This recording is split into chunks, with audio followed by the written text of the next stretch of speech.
A deal, my kingdom for a deal. Finally, ladies and gentlemen, we've got it. One bourse and another. Welcome to the Exchange Invest Weekly.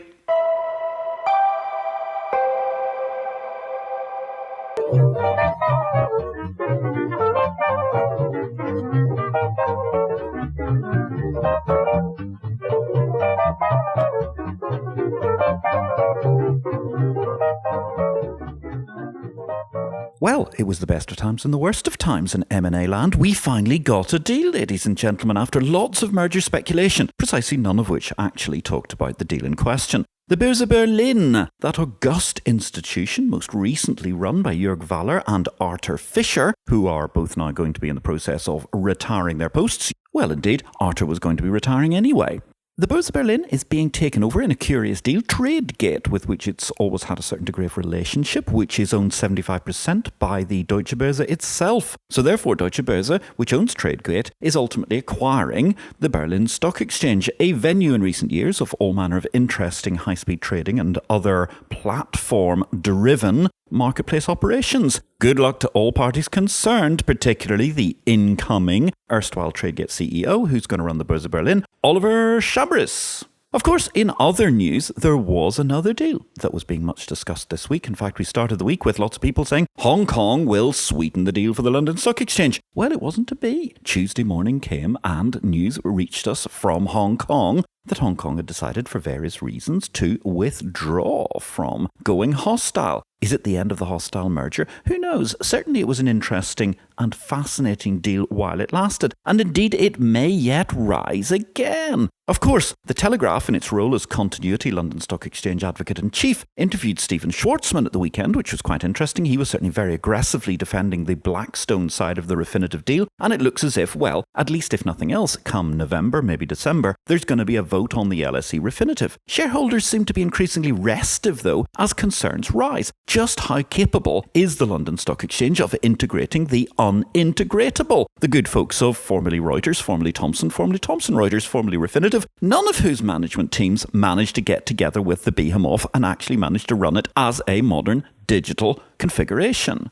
Wonder what's going to happen in the future. It's going to be very, very interesting, certainly. Hong Kong have dropped their bid. They can't rebid for another 6 months. I can't help but feel, though, that the London Stock Exchange, if it actually acquires Refinitiv, is going to end up looking a little bit like the Graf Spee during the Battle of the River Plate in September 1939. As you may recall, the Graf Spee was hit by a series of other smaller British cruisers at that point in the South Atlantic. It suffered some remarkable damage, to some degree through ill luck. It crawled into the harbour of Montevideo, where it was promptly informed it could only stay for 72 hours under the rules of the Uruguayan state being neutral. Thus, actually, when it was given the choice, the Graf Spee was stricken. It couldn't effectively defend itself, and indeed, ultimately, it was scuttled by the captain. Now, no one's going to suggest that the LSE is going to scuttle itself, but I do feel with all of the interesting things that are coming ahead, particularly the likely reconciliation in some grand Vienna settlement fashion of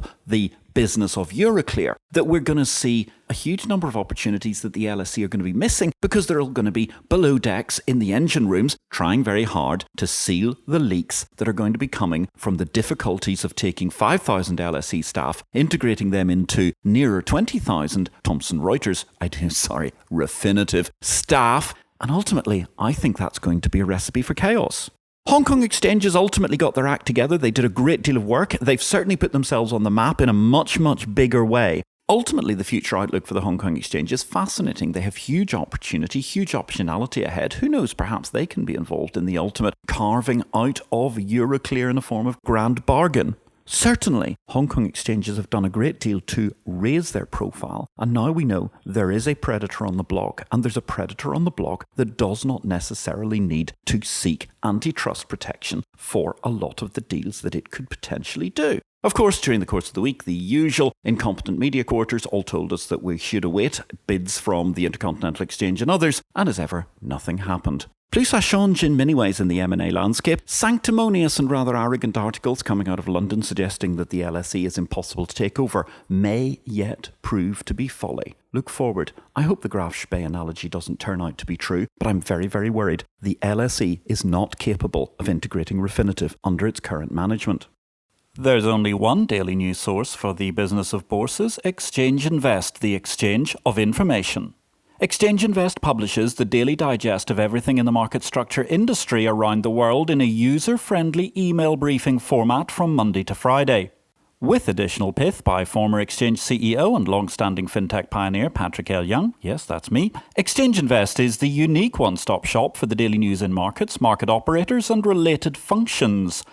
Exchange Invest is available to subscribers at $200 per user per year or currency equivalent. You can get more details at exchangeinvest.com or email me, patrick@derivativesvision.com.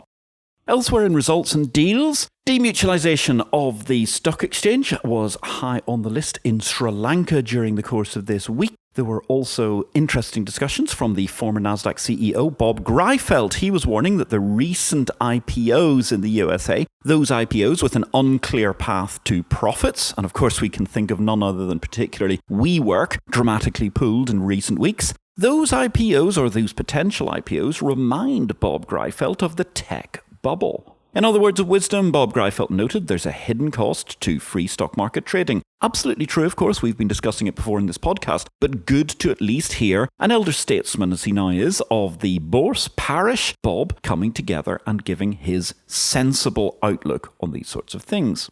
Michael Spencer, he's placing a bet on the future of the tote. That's the cumulative betting system that allows everybody to put their money into a pool and then the winner reaps the rewards for horse races across Britain. Michael's going to be a minority owner in a new deal that's trying to move that forward. And indeed, PDS are moving forward in the Philippines. They're the Philippine dealing system because it looks as if finally they're going to actually find themselves being taken over. As you'll remember, this has been a long-running telenovela out of Manila. Well, for years now, it's been apparent that the Philippine Stock Exchange were trying to take it over, but ultimately they have not succeeded by the look of it. Land Bank are close to wresting control of the bond exchange.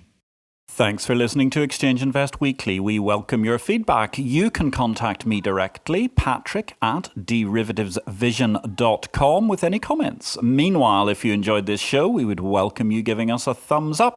Or, if you have time, a positive review will always be welcome, wherever you find this podcast. Brexit. Nothing much to report, really. There was no deal, absolutely no deal. Nobody was ever going to speak to anybody again. We're all off in a huffy strop to our bedrooms, and we're never, ever going to speak to anybody. That was about Tuesday. By the time we reached Thursday, curiously enough, in a wedding venue where somebody called Colleen Rooney, the tabloids tell us, had her 21st birthday party. I think she's the wife of a footballer, but I'm sorry, Exchange Invest doesn't actually know anything about soccer. Anyway, there was a meeting there between Leo Varadkar. Hopefully he enjoyed the tinselly location that the Prime Minister of Britain had chosen to meet in the north of England, and they discussed Brexit, at which point in time they said there was a glimmer of hope, there was a possibility, there was an opportunity. Nobody actually waved hands around, but had pieces of paper that said, here we have peace in our time. But you get the sort of gist. It's the usual farrago. It's going to be one of these free-for-alls where we're going to go to some sort of late-night conference next week, and while Mr. Juncker is trying to enjoy his 734th glass of port, or possibly another glass of excellent Bordeaux, they're going to try and stitch together some sort of a deal. Stitch is the operative word because, frankly, the basis upon which they're working at the moment is a stitch up for Britain, and I think it's still quite plausible we could end up with no deal. However, it does look slightly more likely that there's going to be some sort of an attempt at making a deal during the course of the week, because certainly British politics, or at least the British Parliament, is in some degree of a fray, where the Parliament seems to be very, very eager to go against the will of the people. So, what's that one coming out? One of the things that's interesting is that in Germany and France, they want a massive markets push. Why they couldn't have had a massive markets push years ago, of course, is anybody's question. But it seems that the hapless CMU, a great idea, Capital Markets Union, but once again, like most things when they see the light of day in the European Union bureaucracy, nobody can actually manage to execute it. Capital Markets Union, after 5 years of de facto stasis, is now going to be replaced by something called the rebranded Savings and Sustainable Investment Union, SSIU. Not sure I really like that acronym. CMU seemed a lot more catchy. But apparently it's going to put markets at the centre of the European Union, just like the European Union has summarily failed to do for the past 30 years. What are we going to get? Another 5,000 pages, I suspect, of really, really rubbish legislation. It'll probably be called MiFID 3, and it can only be building upon the absolute drivel, which was MiFID 2. Tragic, of course, because MiFID 1 itself was actually a very, very logical deal. The problem, of course, for all of this is, and given the fact that there's a huge amount of protectionism going on from within the European Union at the moment to try and effectively do as much damage as possible to the London financial centre, is that in truth, London has emerged with its head held high. Despite all of the Brexit uncertainty, UK growth is actually 0.3% in GDP terms this week, so the UK is avoiding recession, despite the fact that most of the media are crowing about the risks of Brexit, and we're still crowing about the risks of a no-deal Brexit, whereas in fact WTO rules will provide the UK with an elegant platform for growth in the near future, despite there being obviously some kerfuffles in the short term. However, what undermines the whole European Union position is one very simple story that emerged this week. It transpires that Airbus, you know Airbus, they make aircraft and they make them across Europe. And they're a huge political football, and the French government and the German government, the Italian government and all other parties all have a bit of a shareholding interest, and they try to manipulate what goes on in a fashion which, well, say if the Chinese Communist Party do that, of course that's completely unfair, but the European Union seems to get away with day in, day out. Anyway, Airbus, they make great airlines at the end of the day. They have decided to set up an interesting new derivatives exchange which is going to try and help airlines hedge away revenue risks. Fabulous idea, I say. Free markets. It's wonderful. It's incredible. Here's the rub. Where have they set the company up? The United Kingdom of Great Britain and Northern Ireland. Where is the exchange going to be based? Apparently in London. Hashtag despite Brexit, when a hugely political European entity such as Airbus actually realises that the free markets in London are free, then that says a great deal about why the SSIU has a mountain to climb, whether it's called that or whether it's the CMU. Ultimately, Europe has huge problems. In other problems, I couldn't help but notice this week actually was, somewhat sickly ironic. A German bank robber pleaded for mitigation after a 20-hour court ramble. He was actually cut short in the end by a judge who presumably had woken up to discover this man still raving in his court. And actually, one of the reasons that this bank robber tried to justify his raids was because, why shouldn't he try and steal from financial institutions? Because given the CumEx scandal, the bankers are certainly trying to steal from we the people. Actually quite difficult to argue with that logic in certain senses. Speaking of prison, ladies and gentlemen, two partners from an audit firm, they audited the books of NSEL, that hapless exchange which collapsed in financial crisis, 5-6 years ago in India. They've been arrested and actually they're in jail. Rather embarrassing news for the EY associate. In People News, the former securities regulator Li Shu got a very light punishment after a probe into graft. He admitted all the charges, and ultimately he's got away with, paying various fines, a few slaps on the wrists, a bit of a demotion, but no life imprisonment for him. It's very interesting to see that he's managed to get away so lightly per se. Euronext also announced this week their new 3-year plan for growth. It'll be interesting to see where that goes. Lots of focus, of course, on, amongst other things, data and indeed also private markets. I suppose that ties in with the SSIU if the European Union can ever get that going. DLT Malta is the book of the blockchain island, consisting of thoughts from leading local advocates and practitioners of the crypto economy, led by the Prime Minister, the Honourable Joseph Muscat MP. DLT Malta is edited by myself, Patrick L. Young, and Joseph Anthony De Bono. The book can be obtained from all leading bookstores worldwide. If you want to understand Bitcoin, blockchain, cryptocurrency, and the broader impact of the distributed ledger, this book is packed with insights and information about the potential for the technology. DLT Malta, Thoughts from the Blockchain Island, is published by DV Books on behalf of the Industry Association Blockchain Malta, in bookstores now. And actually, ladies and gentlemen, I've got to share something with you. Right now, outside this door, there is a taxi. It's waiting to take me to a thing called the Mdina Grand Prix. There's a slight problem there because, it's a bit of a conflict of interest, but I'm afraid I am the brand ambassador and the commentator for the Mdina Grand Prix. If you go to Motors MT's website on Facebook over the course of the weekend, you will be able to hear me commentating live on the racing. But I'm afraid at this juncture, that is going to be a very brief review of the weekend markets, the Exchange Invest Weekly from me, Patrick L. Young, because now I must away, put on my motor racing cap, put on my motor racing tie, and prepare myself to commentate about 2 days of wonderful, historic motor racing.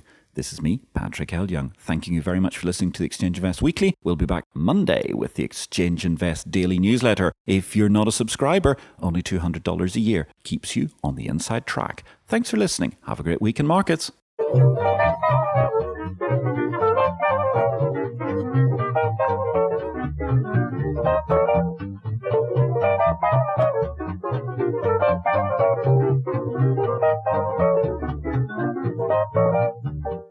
This show relates to the business of bourses. It is not to be construed as investment advice, nor are we making any investment recommendations.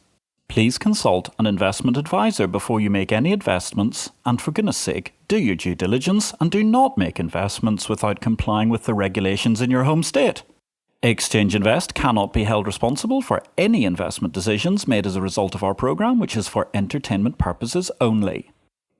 The material herein is copyright Patrick L. Young at the date of publication, while our music and sound effects are sourced from copyright-free sources. Thanks for listening to Exchange Invest Weekly, the exchange of information.